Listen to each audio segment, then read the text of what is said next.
how to compose and send an email on Outlook. Hey everyone, welcome back to the channel. If you are new here, don't forget to hit the subscribe button and turn on the notification bell to not miss any updates. So, composing and sending email on Outlook is quite simple. Let's dive right in.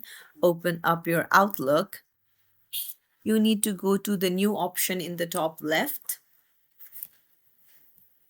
Now you'll need to put in the email address that you want to send it to. You can even add other people in CC if you want to keep them in loop.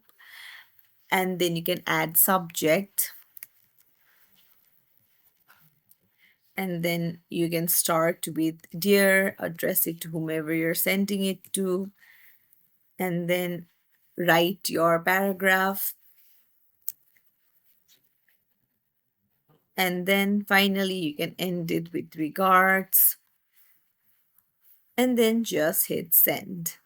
So it's as simple as that to compose and send an email on Outlook. If you found this tutorial helpful, don't forget to like the video and subscribe to our channel. Thank you for watching.